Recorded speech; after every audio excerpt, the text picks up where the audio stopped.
आल्यानंतर त्यांनी येऊन पटकन आपलं डोकं त्या पायावरती ठेवलं आणि बाजूला झाले। आणि मग भटोबास त्या दिवशी त्यांना रागवले की आकाईसा, तुला मी पुन्हा पुन्हा सांगतो की तू मला येऊन असं पायावरती डोकं ठेवू नको, तू का बरं पुन्हा पुन्हा असं करते नाही सांगितल्यानंतर। आणि म्हणून ऐकून घेतात। शेवटी गुरुची असलेली एक आज्ञा असते आणि मग निघून जातात। पण दररोजचा नेम होता त्यांचा, यायचा आणि भट्टोबासांच्या पायावरती डोकं ठेवायचं। मग परत त्या दुसऱ्या दिवशी आल्यानंतर मात्र काल भट्टोबास रागावलेले आहेत आणि म्हणून त्या पुन्हा पायावर डोकं ठेवायला आल्या नाही। आल्या पण लांबूनच दंडोत केला आणि जवळच आचार्यांचे शिष्य पंडित बास, विद्वान असलेले पंडित ते बसलेले होते। मग ती जाऊन त्यांच्याजवळ बसते। आता बसल्यानंतर मनात काही खुमखुमी होतीच किंवा भट्टोबासांनी मला गुरुजींनी दंडोत करू दिला नाही तर मला तर दंडोत झालाच पाहिजे। एखादी गोष्ट असते ना, जसं म्हणतात स्त्री अट्ट, अशा प्रकारे जरी संन्यस्त आहे परंतु मनामध्ये एक आग्रह आहे की मला पायावर डोकं ठेवून दंडोत दररोजचा झालाच पाहिजे, हे मनात ठरवलेलं होतं त्यांनी।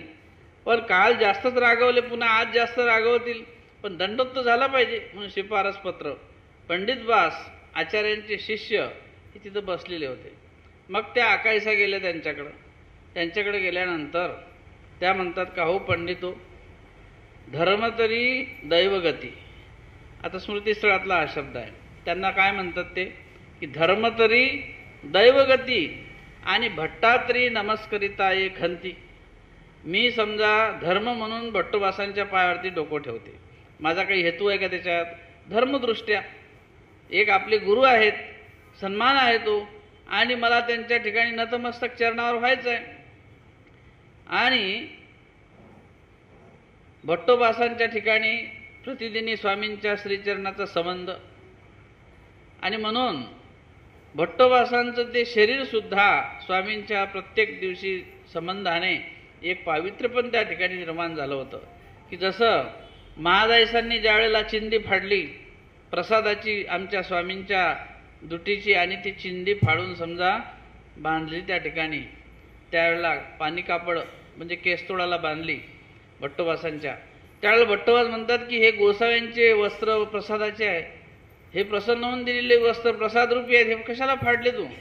त्यावेळेला महादायसा म्हणतात की प्रसाद बांधीजत आहे, प्रसादालाच प्रसाद बांधते। तुमचं शरीर सुद्धा स्वामींच्या स्पर्शाने एक त्याला पवित्र पण आलेलं आहे। तुमच्या या शरीराच्या ठिकाणी प्रतिदिनी स्वामी